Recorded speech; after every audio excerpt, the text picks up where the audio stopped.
Bismillahirrahmanirrahim.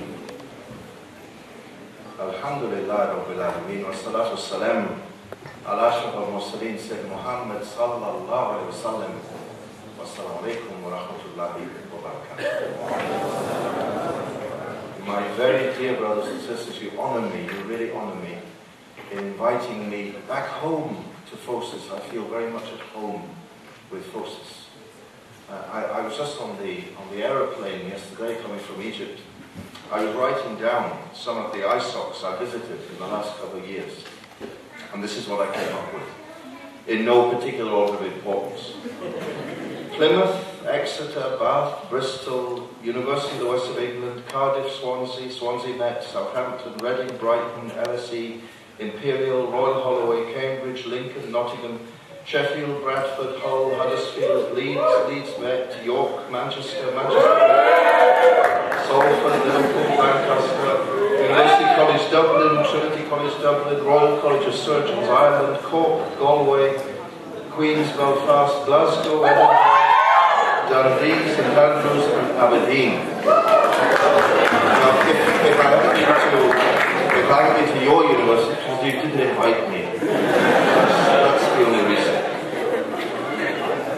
I'm very conscious, brothers and sisters, that it's very late. You know, I should be in bed, really. I'm the oldest one in the room. I'm very tired, and I think maybe what I'll need to do every so often is bash the lectern, just to wake you up. Because it is late, and you know, you've been travelling, and what we've got to talk about is important. My title is Learning from Muslims in the West.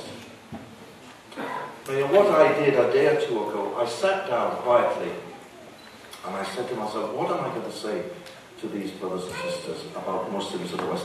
I don't give lectures. Who am I to give lectures to anyone about anything? I don't give lectures. I want to talk to you. I want to talk to you as my brothers and sisters. Inshallah, I would even say as my sons and daughters. I want to talk to you. And I said to myself when I was planning these few words, I said, learning from Muslims in the West, that sounds very kind of out there. So I thought the best approach is for me to say to myself, what have I learned from Muslims in the West? Let's take it from out there and bring it in here. So we're going to talk about learning from Muslims of the West, what Muslims have taught me, what FOSIS has taught me. That's what I'm going to be talking about. But we'll get there eventually. What I want to say first of all is something I say in every talk I give in any place in the world.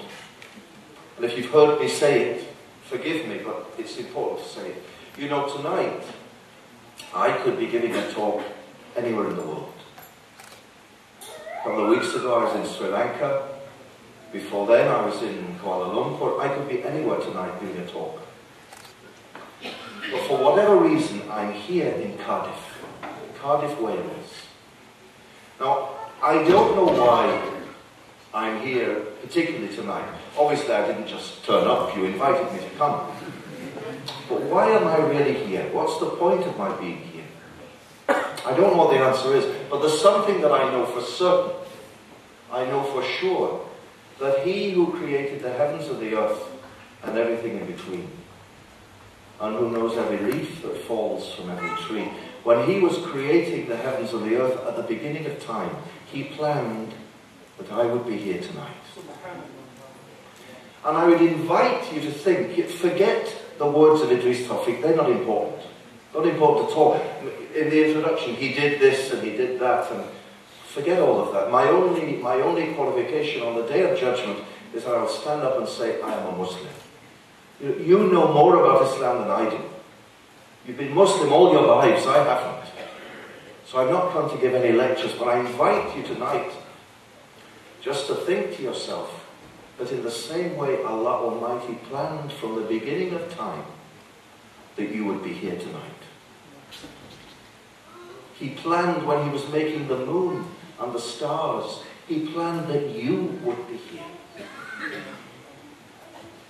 Now, as Muslims, we're pretty slow to listen to Him. All throughout our lives, He's holding us by the hand. Most of the time we're so busy that we don't feel his hand. Sometimes he gives us a little push from behind. Sometimes he gives us a kick because he wants us to pay attention. But most of the time we're not listening. Now it could be, I don't know most of you. It could be that here in this hall tonight, there is a Muslim very far from his religion. You know, we can all dress up. We can all use all the right words. We're good at talking. But maybe there's someone here who's doing stuff she or he shouldn't be doing. And maybe Allah Almighty has brought me from Egypt and you from all over the British Isles for that particular sister or that particular brother to bring them back. It could be that Allah Almighty wants you to commit yourself even more to Him. That's why He brought you here. I mean, I can't believe that people set off. On Facebook it said 2:15 a.m. from Glasgow. 2:15 a.m. Why did He bring you all that way? It wasn't just to hear talks and to drink fizzy drinks. You know, He came to say something to you very important. So listen. You know, when I'm gone, you even forget my name. But listen to what Allah says. It could be that there's someone here who isn't Muslim. Well, in fact, there is. There are people here who aren't Muslim. And for one, I welcome Kat from the National Union of Students. You're very, very welcome. And you honour us by joining us today. And there may be other Muslims I don't know who have a wrong image about Islam. But as sure as eggs are eggs, Allah brought us all for a reason. So we're going to talk about learning from Muslims in the West. What can we learn? I live in Egypt. You know, at the moment, fantastic things are happening. And Sister Arwa is going to speak to us about the revolution in Egypt. You know, when I'm giving talks in Egypt these last months, you know, I say to audiences your age, I tell them that our sons in Egypt taught us how to be men. After 30 years of being asleep, our sons taught us to wake up. And when their blood was lying on the ground, they taught us what it meant to be Muslim. You know, Islam is for grown-ups, it's not for kids. We can do anything we want in this life, anything. Allah Almighty doesn't force us. But on Judgment Day, when we give an account to Him, we'll have to give an account for how we lived our lives. So we're talking about learning from Muslims in the West. What are we telling people in the West, and what are we telling other Muslims about Islam? You know, Muslims in Egypt, they say to me, why do all people in the West hate Islam, Brother Idris? That's what they say. First of all, they ask, are there any Muslims in the West? You know, yesterday in my internet cafe, I said to the boy, I was flying to London. He said, oh, are there any Muslims in London? And I said, well, there are a few actually, yes. There are a few, not just in London. Because this is the century of Islam in the West. This is the century. You know, as Muslims, we look with love and reverence to the Arabian Peninsula. Because that is where our prophets and our revelation came from. And it's where many of our great institutions lie. But you know, now there are other places in the world that we're learning about Islam. And the West is one of them. Muslims in the West, I tell people in the Middle East this all the time. There are some communities, you know, I say, in America and Canada and Britain that could teach you how to be Muslims. They would knock the socks off what you're trying to do. You know, when I taught in Damascus, some of my students, my department was called Calling to Islam in English. And they were all postgrad students. And I remember one boy said to me one day, one young man, he said, he was doing this work because he wanted to take the light of Islam to the darkness of the West. Now, I'm not telling you, well, in fact, I already did told you where I was teaching. But I said to him, what are you talking about? You're going to take light. You're living in utter darkness yourselves. How are you going to bring light? You live in utter darkness. You know, there is light in New York that you know nothing about. There is light in Cardiff that you know nothing about. So let's just pursue a few thoughts. Which Muslims of the West are we learning from? To start learning from Muslims of the West, which ones? Well, certainly not those in the north of England I read about the other day, who were found guilty of raping and trafficking young girls and all that stuff. We've nothing to learn from them. Nor have we anything to learn from those people who would blow up men and women going to work on the underground. All they bring is shame and humiliation on Muslims everywhere. We've nothing to learn from them. We're asking, what are we learning from the best of Muslims in the West? Let me give you a story. I saw someone yawn, so it's time for the story, okay? Instead of banging the thing, whenever anyone yawns, I'll tell you a story. One time I was in the United States for a tour in New York State, and just after I'd arrived, or just before I'd arrived, 4 young men had been arrested. They were in court. 4 black men, Muslims. They'd come out of prison, and they'd gone to the mosque. Very inadequate kind of types, uneducated, poor, nothing going for them really. And they went to the mosque on a Friday. And this very wealthy businessman in his big car met them. And he said, "Oh, brothers, you know, we should support one another. Come with me in my car." So they went with him. And they became his friend. And over the next weeks, you know, he took them for dinners and he bought them trainers and all this kind of stuff. And then eventually he said to them, "You know, brothers, really, if we want to work for this Islam, we need to do something against those people who hate Islam. We really need to harm them." And this man led them to attempt to blow up 2 synagogues and an Air Force base in the United States. Now, the man himself was an FBI agent. And he tricked these poor, inadequate souls, you know, into believing all sorts of romantic notions. And then on the day of the alleged attack, he provided them with explosives. They didn't work, and they were arrested, and it ended up in court. Now, when I was there, I was staying very close with the president of the Muslim American Society, very close to the mosque where they prayed. So we went, Muslim American Society and myself, we went and we spoke with the imam, and we condemned terrorism, and we condemned underhand tricks to trick and fool Muslims into doing things that isn't part of their religion. And then when that was finished, we then went, the president and myself, we went and had lunch with the 2 rabbis whose synagogues were going to be blown up in New York. You know, that's what Muslims in the West are doing. And one of the rabbis, I said to him, "How did you feel?" First of all, let's be honest, you know, any of these encounters we have to be honest.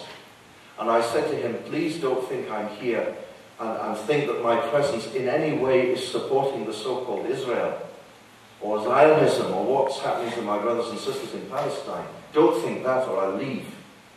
I'm here as a man of faith, wanting to talk to you as a man of faith." And I said to him, "How did you feel knowing that these people wanted to blow you up and your congregation?" He said, "Well, we had 2 feelings. One feeling was that people hated us so much that they wanted us in body bags out on the pavement outside the synagogue. But," he said, "the other feeling was much stronger. The other feeling came the next day when all the imams from every mosque in New York came to us and said to us, 'Dear friends, we have come to support you. You know, politically we have our disagreements, but we've come as men of faith to support you, and such behavior has no place in Islam.'" That's what Muslims of the West are doing. And there are Muslims in other parts of the world, they're just on a different page. They can't understand that. Another time I was there, same New York, I went to see Archbishop Demetrios, the head of the Greek Orthodox Church in the United States. Lovely, lovely, sweet man. And I said, "Sir, you honor me and you all honor all Muslims by this meeting." And we talked for a long time in his very fancy office. And then we were talking about September the 11th. And he said, "I went down as the Archbishop the next day, September the 12th, to visit Ground Zero, as it's called. And I went down with some Muslims. And he said, when I was there, the journalists were shouting out, 'Your Eminence, doesn't this shake your faith? Doesn't this shatter your belief in God?' And he said to them what he said to me. He said, yesterday here on this place we saw an explosion of evil in which innocent people died. Today, he said, look around you. We're seeing an explosion of love. Because Muslims, Christians, Jews, people of no faith and of all religions, they're all together. And there's something there. We'll get to what I'm saying eventually. There's something there that's important that Muslims in the West know. There's a truth there that they know. So, when they say to me, do all people in the West hate Islam? No, they don't. Of course they don't. You know it better than anyone. Not everyone hates Islam. But some do. Some do. And very quickly, just a minute or two, I'll sum up for you 4 groups that don't like Islam. And then see what our response is and has been. There are 4 groups. There's one group, I'd say. It's a small group. There's a group of people in the West who hate Islam. There is such a group.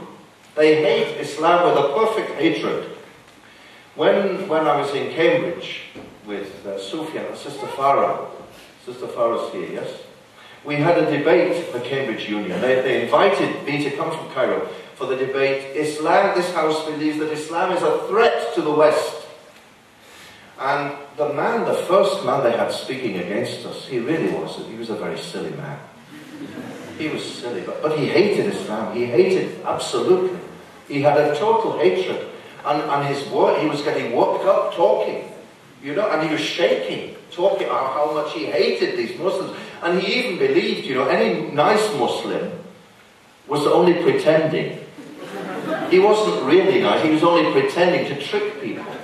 You know, and I listened and I watched him and I watched the audience and I said to myself, Idris, this is easy. We're going to win this one easily. All we need to do is just be nice. The audience will just compare us with this fanatic. You know, and we won. Alhamdulillah, Sister Farah was fantastic. Our team, of course, our Muslim team was the only team with a woman in the team. Well, that shook them to start with. So we did really, and Sister Farah was fantastic. Really, we got a star there. And in Saudi Arabia, you know, we've had some response to it's on YouTube, the debate. And we were telling Sister Farah, you know, you should tell your parents you're an icon to Muslim women in the Gulf now. They're looking to you for the fantastic things you're doing. But note that all of you are icons. You know, Muslims in what we might call the lands of Islam, in Muslim majority countries, they don't know half of what's going on. They don't know half of the fantastic things. So one group hates Islam. Another group, I would call them politicians looking for someone to blame. They're not interested in Islam or anything. They're not into religion at all. What they are interested in is deflecting people's interest away from their own failures. So they look for someone to blame. And in history, you see it in this country. At one stage it was Irish Catholics, they were to blame. Sikhs at one stage with their turban, they were to blame. Jews were to blame. At the moment it's Islam. But when the media train moves on, it'll be someone else. You know, they don't really hate Islam, they're just looking for someone to blame. Then there's another group, journalists, looking for a story. You know, they don't hate Islam, they've no interest in Islam or as much as going to the moon. But they're looking for a good story. So they look for sensation. Now if, for example, we took any road in London or in Cardiff indeed, and say 100 cars go along the road at a certain span of time, and one car has a road accident, or two rather, they smash each other. It's the road accident that gets into the newspapers, not the 98 cars that didn't. Okay, well it's the same with journalists. They're not interested in that so many 100 million Muslims who are living good lives. You don't put that in the newspaper. You don't put on your headline, today a little old lady taught her granddaughter how to recite the Quran. You don't write that. You write that someone blew himself up. But on any given day, more little old ladies taught their granddaughters to recite the Quran than blew themselves up. You know, they're looking for sensation. If it bleeds, it leads. That's the theme in journalism. So let's not be fooled again. It isn't hatred. It's people wanting to earn money and, you know, cause whatever. And then the biggest group of all, I'd say, they don't hate Islam at all. The biggest group are the group who know nothing at all about Islam. They know nothing about it. How many of you, don't put your hand up, but how many of you know about Buddhism? I bet not many. One does over there. 2, 3. Okay, that's enough. Don't spoil my point. Most of us don't know about Buddhism, but why would we? Why would we know? Well, in the same way, people in this country who don't know anything about Islam, why would they know? So what would they do? Go and read a book about Islam? Why would they do that? They're not interested in religion to start with, but why would they read a book about Islam? The only Islam they see is what they see on the television or read in the newspaper. But our problem is sometimes we blame people for not understanding. We blame them.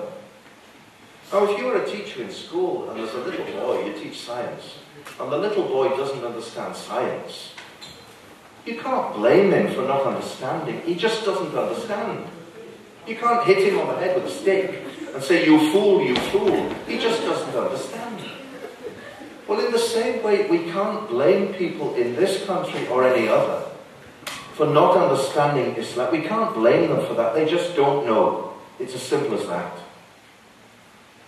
So what's the response? What do we do? Well, it seems to me what we do is what FOSIS does. You know? Not blaming people. The Queen of Denmark, for example, you know when we had those cartoons some years ago of our beloved Prophet with a hand grenade here.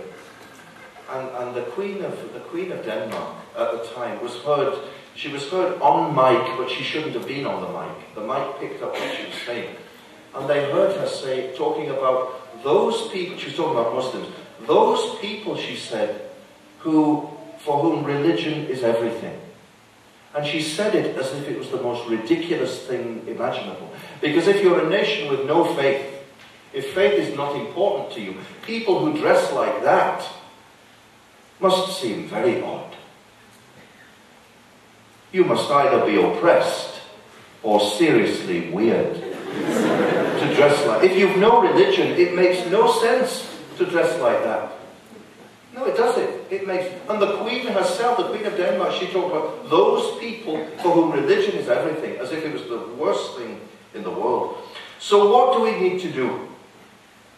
Well, I would maintain, brothers and sisters, that what we need to do to such people in the West who know nothing of Islam, those who hate Islam, maybe we can do something, maybe we can't, but the vast majority who know nothing, ordinary people in St. Mary's Street, in Cardiff, who know nothing about Islam, what do we do? Well, what we must do is speak to them about Islam in a language they understand. You know, we don't. It's no good standing on a box and going, wah, wah, wah, wah, wah, hack. No idea what you're talking about. It's no good telling them about Sharia law or Islamic history when they don't even understand the concept of God. You know, be sensible, be realistic. You know, the first time, when I was your age, a lifetime ago, and I first went on holiday without my parents. We went to Italy, a group of us went on holiday to Italy. And we travelled all around Venice, Rome, Naples, Florence. And on the Sunday, and on the Sunday, is that all? I've not started yet. On the Sunday we had to go to church, so we went to Milan Cathedral, went to Mass in Milan Cathedral, and I can see the priest now going up into the pulpit in his gleaming, bejewelled clothes, and he started to talk. Now, he spoke in Italian, he gave his speech in Italian. Now then, I couldn't speak a word of Italian, so I just sat and I looked round the cathedral. And you know what? I realized that no one else understood what he was saying either. And they were all Italians, because he was talking that religious language that religious people use that ordinary people don't speak. And they'd no idea what he was talking about. And you know, today, it was Salatul Goma, I went to whatever the mosque was called. Fantastic. It really was fantastic. I thought, learning from Muslims in the West, this is it. You know, the Imam not only spoke in English to the congregation, once I was in Scotland, I won't say which particular mosque in Scotland, and a visitor came from Saudi Arabia, a very famous man, and he gave the khutbah in Arabic, and I was sitting downstairs, I was sitting downstairs in the library, and listening over the loudspeaker to what the khutbah was. And I looked around, I thought not many of these people can speak Arabic, really, from Edinburgh. And I looked, sorry. And at the end, when it was time to go, I said to one brother, excuse me, can you speak Arabic? He said, oh no, he said, I can't speak Arabic. Brother, can you speak it? No. I said, well, why? And what did he speak in Arabic for? If no one could understand him. Just to hear how nice the voice sounded? What was the point of that? But and that happens all over the world. You know, I was in another place in Scotland. You have to go over a bridge to it, but I'm not saying it before. And the brothers said to me, we went to pray Salat al-Goma, they said to me, the khutbah will only last 4 minutes. I said, 4 minutes? How come you know it will last 4 minutes? Because they said it will be in Urdu, and he gives the same sermon every week. Well, what's that about? Really, what's that about? So in the West, we have the worst, we really have the worst of Islam, but we have the best of Islam. In this country, let's not be mistaken, there are communities in this country, and it's like stepping back in time. It's like stepping back 30 or 40 years. You know, where the women are at home and don't speak a word of English. No, it's not fun, it's tragic, really. That is tragic. It really is very sad. But apart from that, in this country, you have fantastic Muslim communities. Really fantastic. And I would say that FOSIS is up amongst the top of what you've got. Thinking about those communities in a time war, and Muslims who are kind of what we might call cultural Muslims, traditional Muslims. I was in Bradford. I'm coming out with all the names now. I've never seen as many Muslims in all my life. Everyone was Muslim. All the girls were in hijab. Everyone. Everyone was Pakistani. Everyone. And we had it. And in fact, the talk I gave in Bradford, it was excellent. It was called Dating and Islam. Dating and Islam. It was on Valentine's Day some years back. And it was packed.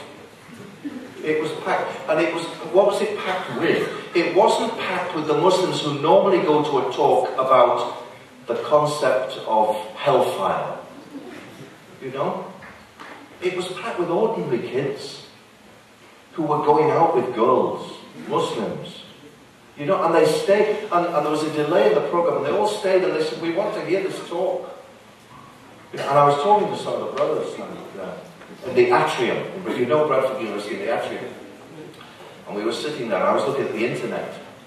And I was actually looking, because I just received a CD of me doing a program with Press TV. So I put the CD in, and I was on the screen, okay, watching myself in the program. It's the first time I'd seen it. And next to me were 4 Muslim boys, and their language, you've never heard anything like it. It really was awful. And I thought to myself, Idris, shall you say something? I'd better. So I put my hand on the boy's arm, and I said, brother, it's not nice to use language like that. And he looked at my white skin, and he was so ashamed. He was really, and his friends were all laughing at him. And he couldn't take it, and he got, oh, I've got to go, he said he went off. So the other 3 stayed, and they looked at the screen, and they said, oh, that's you, what are you doing here? I said, oh, I'm coming here to give a talk about Islam. I'm going to talk about dating and Islam. Oh, we know all about that, they said. And I said to them, did you pray? Oh, no, we don't pray. Do you pray on a Friday? Oh, we pray on a Friday. Of course we're Muslims. I said, well, why don't you come to the talk tonight about dating and Islam? It's very important. And this, I can only call him a wide boy. He was clearly, when he was in school, he was a naughty boy. You could see just by looking at him. I said to him, why don't you come to this talk about dating Islam? He said to me, well, brother, he said, I've got a good heart, really. You know? I don't need to come to the talk. I've got a good heart. Brother, I said, it's not your heart I'm worried about. Come to the talk. And he came. He came. Now, the point relate to you. Sorry, sisters, if I'm offending you. For FOSIS, it seems to me, you are in a fantastically privileged position. But those Muslims who are not praying, as Muslims we spend a fortune on dawah, calling people to Islam. A fortune.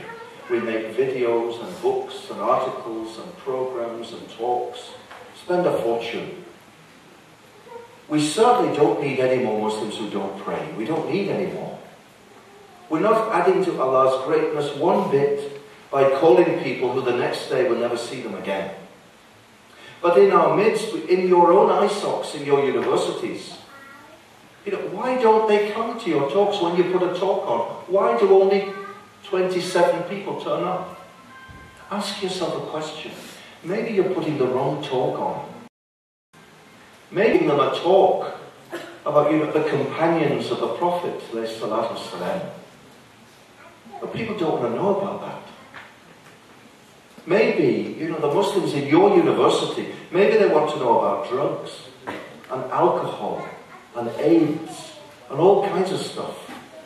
And why aren't you looking after them? I appeal to you and I ask the, whatever it's called, the executive or the ones that you've all just appointed, I urge you the next time you meet, ask yourself, what is your commitment to all these Muslims? Nabil said, Nabil, my visits to ISOCs all over the country, Nabil was a little boy organising the Transport for Islam Awareness Week, the first time I met him. I met all the different people. I urge you, think about these brothers and sisters of yours.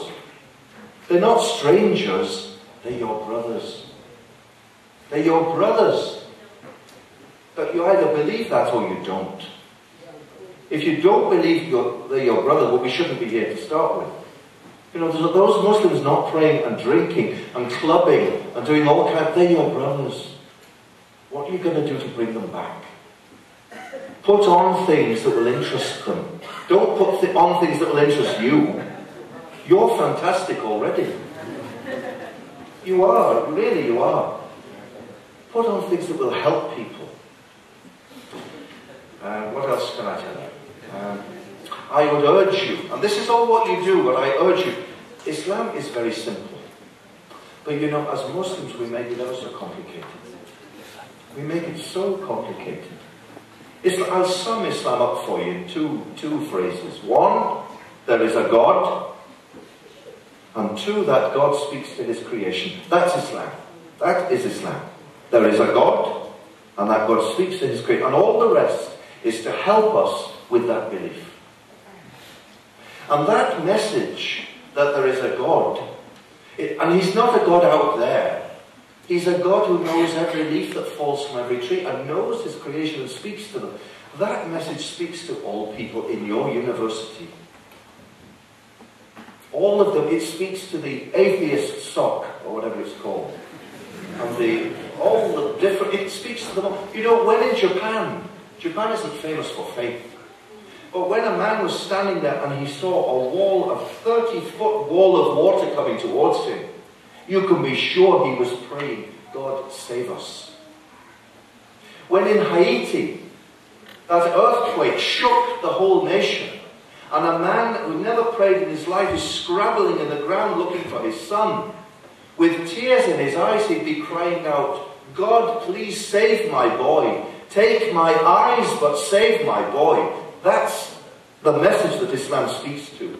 Islam speaks to that man. There is a God who cares and tells us how to live our life the right way. That's the message. That's the message for the students in your universities, the clubbers and the drug addicts. It speaks to their hearts. You've got a lifetime to teach them about Sharia law. Tell them all about that later. Bring them in. You're just over on the carpet over there. When I was last here in this room, a sister, she came. Well, she's a sister now. She wasn't when she came in the door. But she came with her boyfriend, a Muslim. The two of them turned up, and I said the same words at the start. I said, I don't know why we're here tonight, but maybe Allah wants to touch your heart. And at the end, the boy came, and he said, we've been living in a way we shouldn't be living. And I wonder if you could speak to us both. And I spoke. I never give advice to anyone. Who would I give advice to? I'd sound like your dad. I'd sound like my dad giving advice. But I just said, look, this is it. I said, Islam is very simple. You can do whatever you want. Live your life however you want. But on Judgment Day, you'll have to live up to the choice you made. And she said at the end, and then the trick is, you know, when I saw the glimpse that she was interested, I started the old, oh, well, if you're really interested in being Muslim, oh, I want to be Muslim, oh, really? I'm talking to someone else. No, but I want to be Muslim, oh, do you? Basically, she was begging to be Muslim. And she accepted Shahada over that, and all the brothers and sisters supported her. So, you know, it's about people. It's not just about talking to the ceiling, but talking to the floor.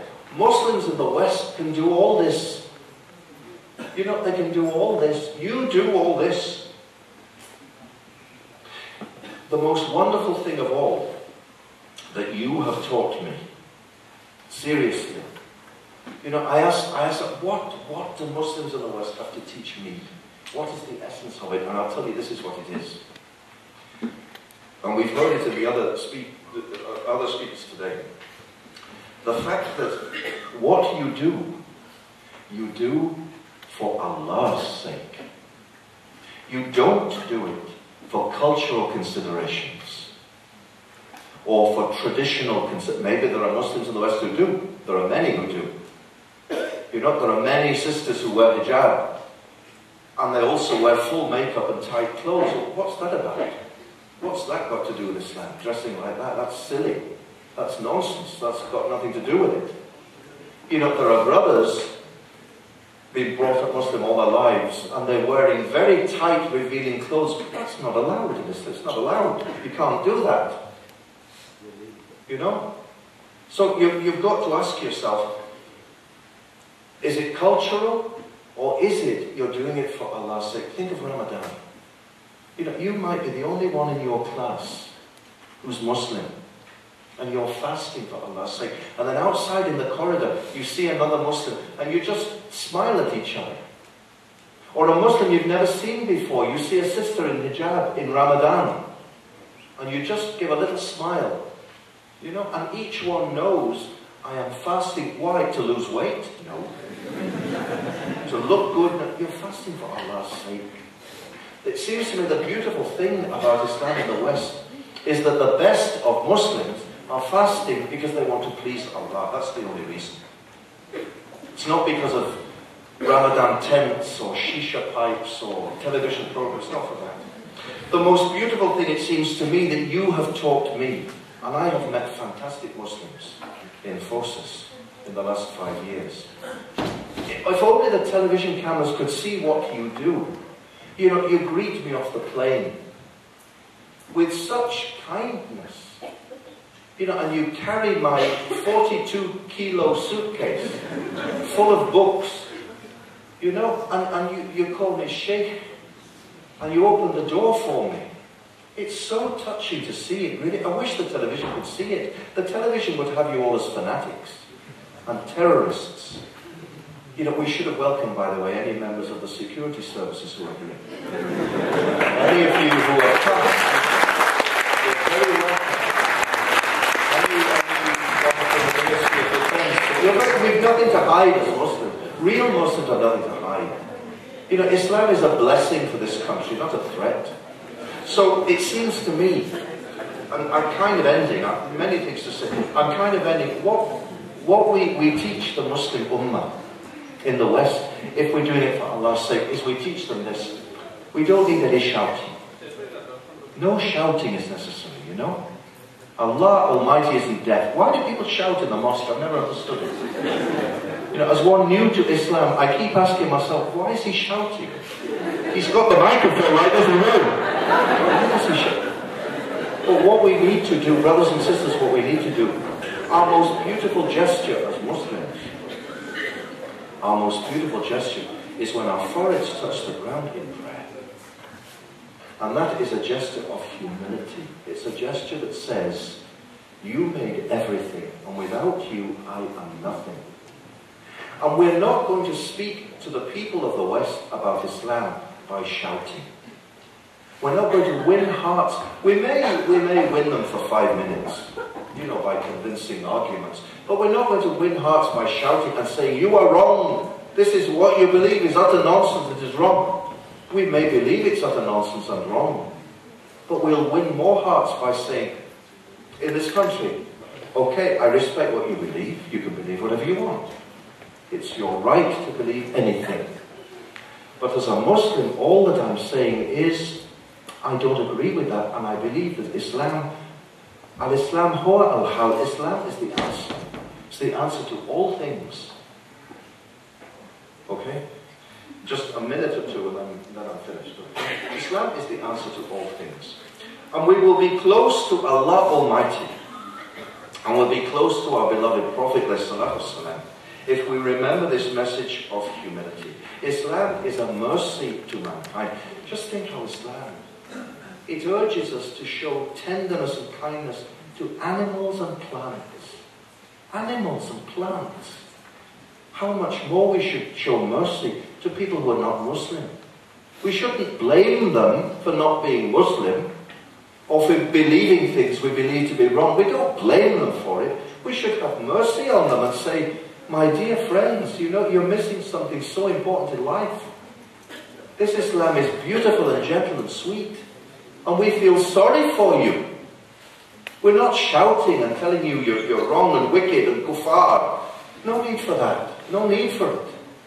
We should be even more merciful with people who are not Muslim.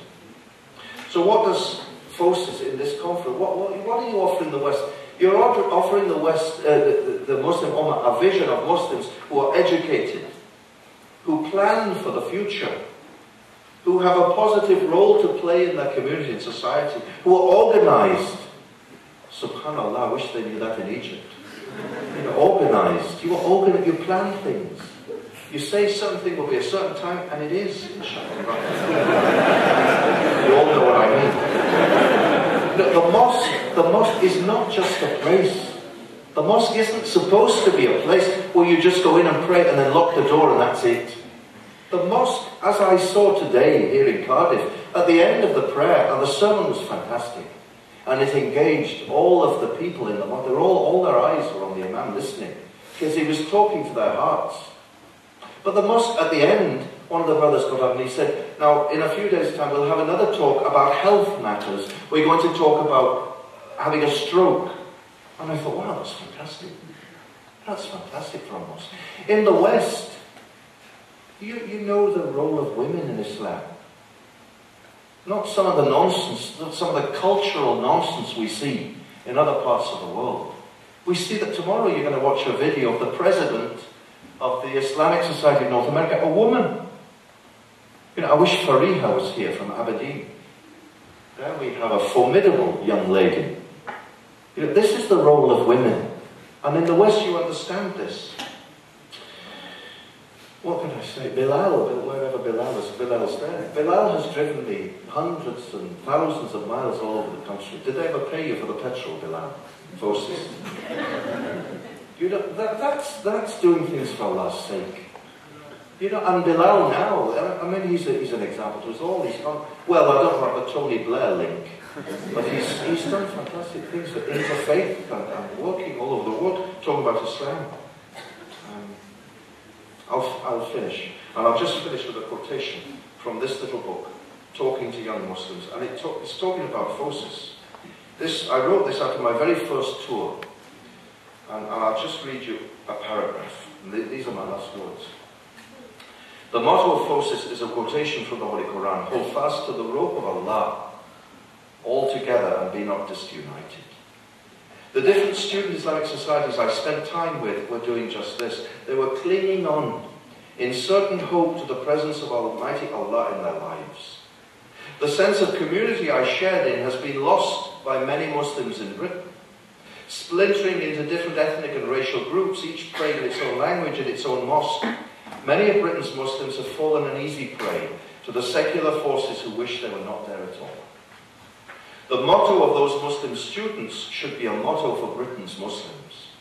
Only by returning to prayer and to recitation of the Holy Quran, to reading the life of our beloved Prophet ﷺ, and studying the glorious history of Islam, can we have the strength to stand up and be counted for what we are, not a threat, but a blessing to British society. Not terrorists, but men and women of faith. And when we're filled with faith, we can then rightly stand up and challenge injustice, both in government and in society. My brothers and sisters, that's what you've taught. I'm a baby in Islam. You know, I've been Muslim 10 years. You've taught me. I've visited all those universities and met all those Muslims. And I've seen what it is to be Muslim. The very best of Muslims.